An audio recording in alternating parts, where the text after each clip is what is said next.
খারাপ হলেন কি করে?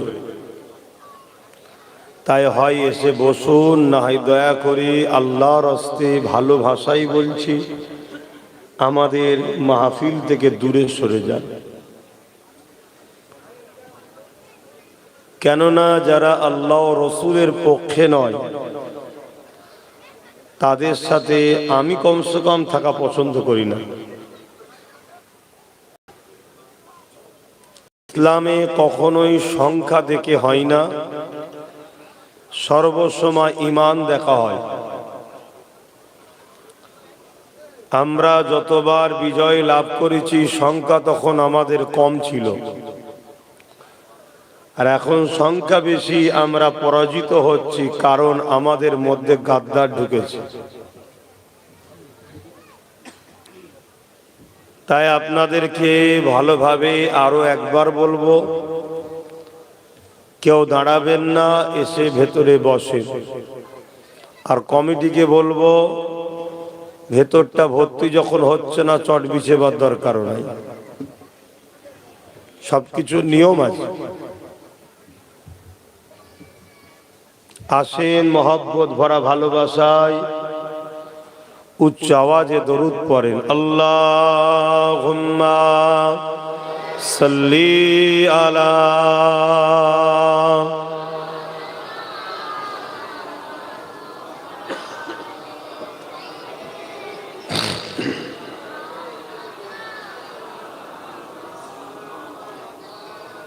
আল্লাহুম্মা সাল্লি আলা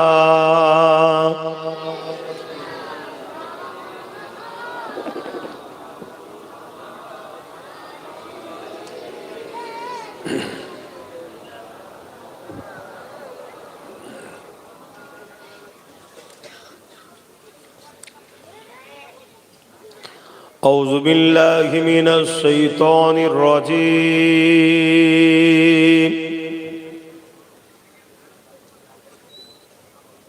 কুশির এখানে কথা বলছো কেন বাবা? বসো, আর মাইকে হাত দেবে না, ঠিক আছে?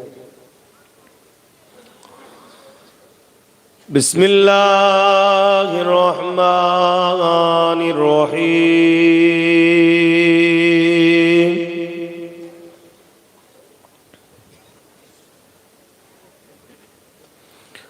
আলহামদুলিল্লাহ আলহামদুলিল্লাহ নাহমাদুহু ওয়া নাস্তাঈনুহু ওয়া নাস্তাগফিরুহু ওয়া নু'মিনু বিহি ওয়া নাতাওয়াক্কালু আলাইহি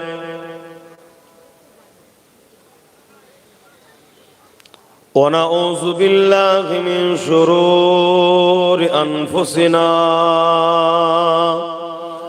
ومن سيئات أعمالنا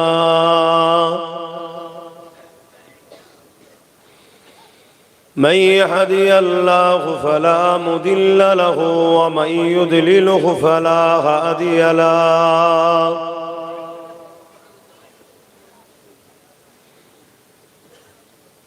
ونشهد أن لا إله إلا الله وحده لا شريك له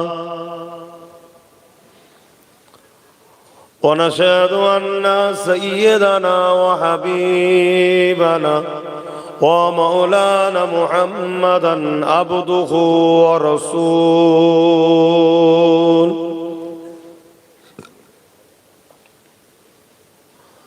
أما بعد فيا أيها الحاضرون رحمكم الله،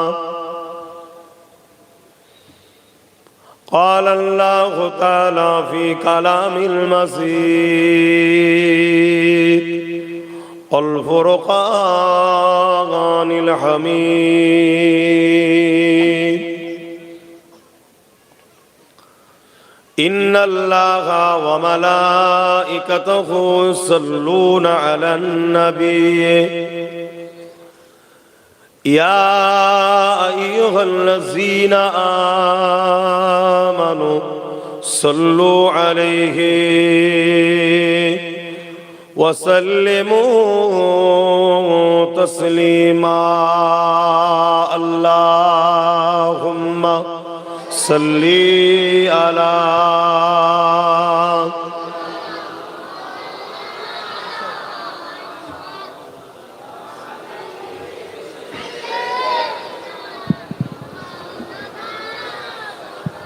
চটটা বিছিয়ে দাও, এইদিকে চটটা বিছিয়ে দাও, ভাইগুলো এসে বসবে। মাশাআল্লাহ। আল্লাহুম্মা সাল্লি আলা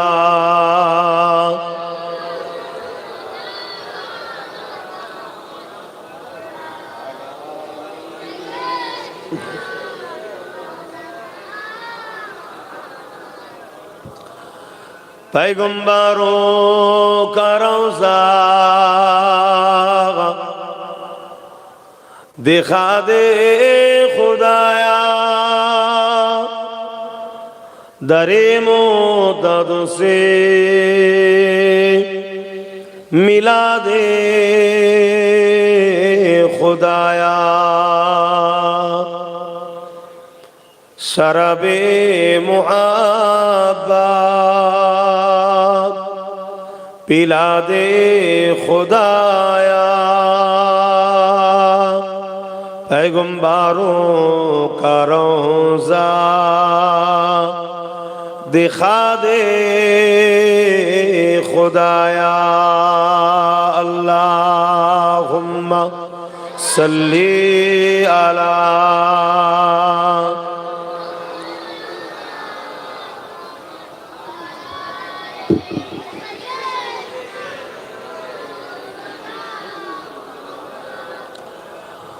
मददगारे जिसी का रसूले खुदा हो, उसे और हिम्मत का परवाह किया है। मदद को चले आएंगे कमली वाला, डूबते डूबते ही संभल जाएगा। अल्लाहुम्मा सल्ली अला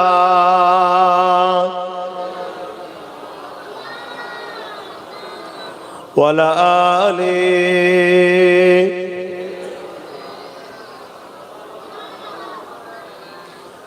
कलमे ला इलाहा इल्लल्लाह, ला इलाहा इल्लल्लाह मुहम्मदुर रसूलुल्लाह, ला इलाहा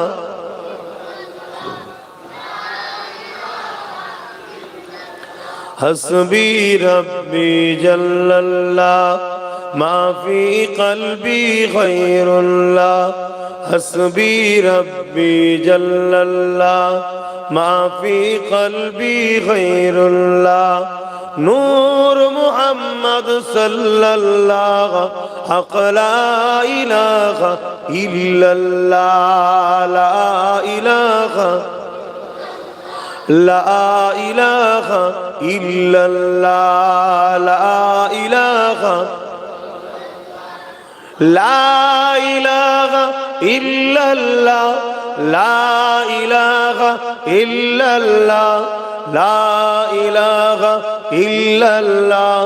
ला इलाहा इल्लल्लाह, ला इलाहा इल्लल्लाह, ला इलाहा इल्लल्लाह, ला इलाहा इल्लल्लाह, ला इलाहा इल्लल्लाह, ला इलाहा इल्लल्लाह